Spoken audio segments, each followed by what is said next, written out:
بنگال والوں اگر برا نہیں مانے تو ایک بات کروں ہاتھ جوڑ کے، مسجدوں کے 2-2 کروڑ کے مینار بنانے کی بجائے کوشش کرو کہ وہ 2-2 کروڑ غریبوں پہ خرچ کرو اور ان کو مضبوط کرو۔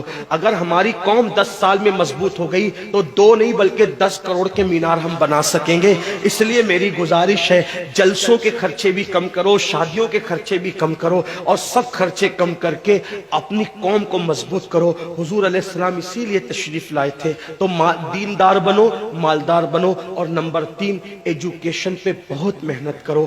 کوئی بھی جاہل نہ رہے، کوئی بھی ان پڑھ نہ رہے، خوب پڑھاؤ اپنے بچوں کو۔ 10ویں 12ویں تک کبھی مت رکنا، بلکہ اپنے بچوں کو IAS بناؤ، IPS بناؤ، ڈاکٹر بناؤ، انجینئر بناؤ۔ ڈاکٹر بھی BUMS والا مت بناؤ بلکہ MD اور اعلیٰ سے اعلیٰ ڈگری دلاؤ۔ اب آپ کہیں گے مولانا پیسے نہیں ہے، میں آپ سے کہتا ہوں ہر سال عید پہ نیا کپڑا نہ بنانا پڑے نہ بناؤ، دھلے ہوئے کپڑوں پہ عید کر لو، لیکن اپنے بچوں کی تعلیم پہ خرچہ کرو۔ اسی طریقے سے کسی اور جگہ پر پیسے لگانے کی بجائے 10 سال اگر ان 3 نکات پر آپ نے محنت کر دی، دیندار بنو، مالدار بنو اور ایجوکیشن کو عام کرو، ہر بندے کو پڑھا لکھا بناؤ۔ آپ کہیں گے مولانا نوکری نہیں ملتی، میں کہتا ہوں ہم نوکری کے لیے نہیں پڑھتے، ہم اچھا انسان بننے کے لیے پڑھتے ہیں۔ اس لیے کہ پڑھے لکھے کی تجارت میں ان پڑھ کی تجارت میں فرق ہے، پڑھے لکھے کی گفتگو میں ان پڑھ کی گفتگو میں فرق ہے، پڑھے لکھے کے اٹھنے بیٹھنے میں ان پڑھ کے اٹھنے بیٹھنے میں فرق ہے۔ دیکھو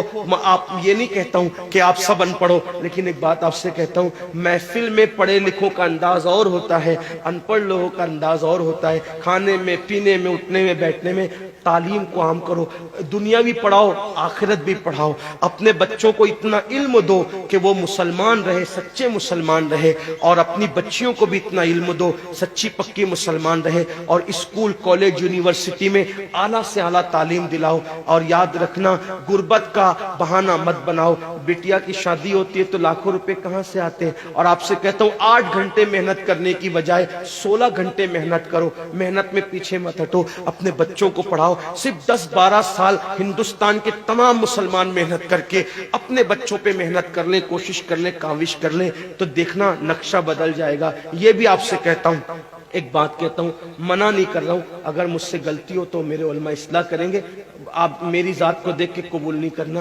باپ کے چہلم پر 40 دیگ پکانے کی بجائے 1 دیگ پکاؤ، ان 40 دیگوں کا خرچہ بچا کر کسی بچے کی تعلیم پر اپنے باپ کے ایصال ثواب کے لیے خرچہ کر دو۔ پیر صاحب کے مزار پر 1 لاکھ کی چادر لا کے ڈالنے کی بجائے 100 روپے کی چادر ڈال دو، باقی کے پیسے بچا کر غریبوں کی تعلیم پہ خرچہ کر دو۔ پیر صاحب کے ایصال ثواب کے لیے وہ اس 1 لاکھ کی چادر سے جتنا خوش ہوں گے، وہ 100 روپے کی چادر سے بھی اس سے زیادہ خوش ہوں گے، کیونکہ آپ نے کسی کو اٹھا دیا، کسی کو آپ نے ترقی پہ لے گئے۔ ایک بات کہتا ہوں، میرا پیر جنتی ہے تو میرے پیر کو میری 1 لاکھ کی چادر سے کیا غرض، اس کو تو جنت میں اس سے بہتر لباس مل چکا ہے، اس کو تو 1 لاکھ کا اس سے بہتر لباس مل چکا ہے۔ تو یہ باتیں تلخ لگے معاف کرنا، لیکن آپ سے ایک بات کہتا ہوں، رسومات سے نکلو، حقیقتوں کی طرف آؤ، رسومات سے نکلو، سچائیوں کی طرف آؤ۔ ایک دوسرے کو گرانے کی کوشش مت کرو، ایک دوسرے کو اٹھانے کی کوشش کرو، آپس کے جھگڑے ختم کرو۔ تیرا سلسلہ بڑا، میرا سلسلہ بڑا، تیری برادری بڑی، میری برادری بڑی، تیرا پیر بڑا، میرا پیر بڑا۔